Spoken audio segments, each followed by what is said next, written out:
ఏం రోగం వచ్చింది దానికి? దయచేసి మీరు అందరూ ఆలోచించాలని చెప్పి నేను కోరుతా ఉన్నా. కరెంటు పోయింది, మంచినీళ్ళు పోయినాయి, వడ్లు కొంటున్నారా? కొంటలేరా? 500 బోనస్ వస్తున్నదా? బోనస్ బోగసే అయిందా? బోగసే అయిపోయింది. అదేవిధంగా ఇలా ముఖ్యమంత్రి ఒక మాట చెప్పిండు. కేసీఆర్ ఉన్నప్పుడు ₹1,00,000 మాఫీ చేసిండు, నేను 2 లక్షలు మాఫీ చేస్తా, డిసెంబర్ 9 నాడే సంతకం పెడతా, మీరు ఉరుకుని బ్యాంకులకు పోయి 2 లక్షలు అప్పు తెచ్చుకోమన్నాడు. వచ్చిందా 2 లక్షల రుణమాఫీ? రాలేదా? కాలేదా అన్న 2 లక్షల రుణమాఫీ? 2 లక్షల రుణమాఫీ కాలేదా? కాలే. ఇప్పుడు ఏం చేస్తాడు ముఖ్యమంత్రి? ఏ ఊరికి పోతే ఆ ఊరి దేవుని మీద ఒట్టు, యాదగిరి కాడ ఒట్టు, బాసర కాడ ఒట్టు, ఏ ఊరికి పోతే ఆ ఊరి కాడ ఒట్టు. చేసే సిపాయి ఎవడన్నా ఒట్లు పెట్టుకుంటాడా? అంటే ఒట్లు పెట్టుకున్నాడు, కేసీఆర్ను తిట్టుడు, 2 తప్ప ఇంకో ముచ్చట లేదు.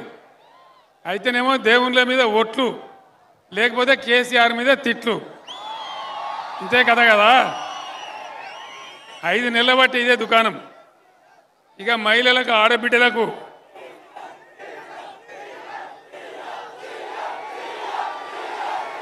అయిపోను.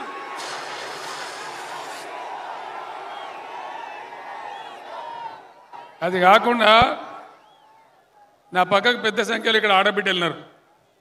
అమ్మా, మీ అందరికీ మనిషికి 2,500 ఇస్తాను నెలకు. వచ్చినాయా?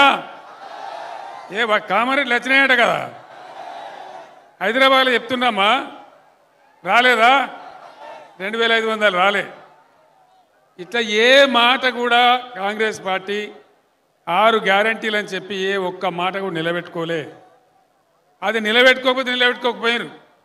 పాత రైతు బంధాన్ని ఇచ్చిండ్రా, అది కూడా ఇయ్యలే. పంటలు కోసే టైం వచ్చినా కూడా లేదు. అంటే ఏం జరుగుతుంది రాష్ట్రంలో? అసమర్థులు, తెలివి తక్కువ వాళ్ళు, పని చేతగాని వాళ్ళు రాజ్యంలో ఉంటే ఇదే జరుగుతుంది. ఇవాళ అదే జరుగుతున్నది. మనం ఇచ్చిన కరెంటు పోయింది, మంచినీళ్ళు పోయినాయి, రైతు బంధు పోయింది, రైతు బీమా కూడా ఉంటుందో పోతుందో తెలియదు.